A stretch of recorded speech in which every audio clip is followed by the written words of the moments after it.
Добрый день, меня зовут Точилкина Анна, я являюсь студенткой первого курса Института филологического образования и межкультурных коммуникаций БГПУ имени Мифтахиддина Акмуллы.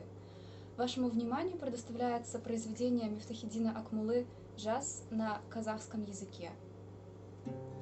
Каспак кетип, кысаткен сон келде жаз, кекуласып келде эндетип үйрек каз, жан женуар жыдырасып көк шығып, күлле әлем масайрасып болды мәз.